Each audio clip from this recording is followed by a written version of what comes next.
Salam alaikum, bienvenue. Donc j'espère que vous allez très bien. Aujourd'hui on va voir Inch'Allah une correction d'un exercice concernant une fonction logarithme nipédien à un tas, c'est-à-dire une fonction IM. Donc commençons par l'énoncé. Donc pour l'énoncé, vous trouverez Inch'Allah l'énoncé dans la description de la vidéo. Donc soit n entière naturelle non nulle. On appelle f de n la fonction définie sur 0 plus infini par f de n x égale à ln 1 plus x puissance n.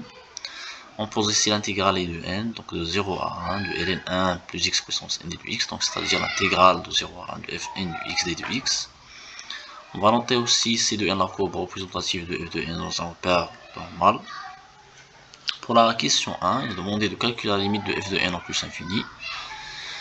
Pour la correction, on a limite lorsque x tend vers plus infini ici, de ln1 plus x, donc on a ici, si vous remarquez, on a remplacé n par 1, donc il va rester ici f de 1 de x. On a la limite lorsque x tend vers plus infini de ln1 plus x, donc on peut remplacer 1 plus x par x, donc limite de x tend vers plus infini de lnx, donc est toujours égal à plus infini.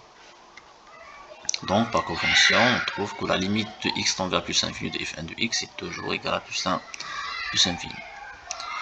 Pour la deuxième question, il est demandé de calculer les variations de f de n sur l'intervalle 0 plus infini. Donc pour la correction, on a pour taux réel x de 0 plus infini, on a toujours 1 plus x est supérieur strictement à 0. Par convention, on peut dire que la fonction f1 est dérivée de 0 plus infini. Alors, pour tout x de 0 plus infini, on a f1' de x égale à toujours 1 sur 1 plus x. Donc c'est-à-dire on a la dérivée de ln de x, donc égale à toujours 1 sur x. Si on remplace par exemple 1 plus x par grand x, donc on range vers, ou bien on peut trouver que la dérivée de la fonction f1 du x égale à toujours 1 sur 1 plus x. Par convention, la fonction f1' est strictement toujours positive sur 0 plus infini. Alors f1 est strictement croissante sur 0 plus infini. Donc on a trouvé la question précédente, donc on a fait les variations de f de n sur 0 plus infini.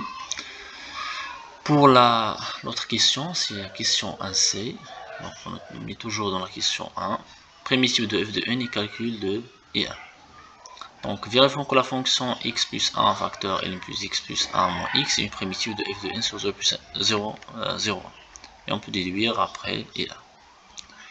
Donc pour la correction, posons pour tout x supérieur ou égal à 0, f de 1 x égale à x plus 1 ln de 1 plus x moins x. Donc c'est grand f1 de x. Ainsi, on peut calculer maintenant la dérivée de f1 de x. On a f1' de x égale à toujours à ln de x plus 1 qui est égal à f1 de x. Donc on peut dire que f1 est une primitive de f1. Ainsi, donc pour déduire la valeur de l'intégrale I1, donc on a I1 égale toujours à f1 du x de 0 à 1. On a la valeur de f1 du x égale à toujours à x plus 1 ln de 1 plus x moins x. Donc on peut remplacer x par 1 pour la première partie. On a 1 plus 1 donc égal à 2. ln de 1 plus 1 égale à 2 moins 1. Il faut rester ici 2 ln 2 moins 1. Moins. Donc à l'instant on peut remplacer x par 0. 0 plus 1 donc c'est 1. ln de 0 plus 1, 0 plus 1 donc c'est 1. C'est bon, donc il faut rester ici ln de 1 moins 0. C'est bon, donc ln de 1 moins 0, ln de 1 égale à 0, donc 0 moins 0 c'est 0, il nous reste ici 2 ln 2 moins 1, donc est égal à toujours à 2 ln 2 moins 1.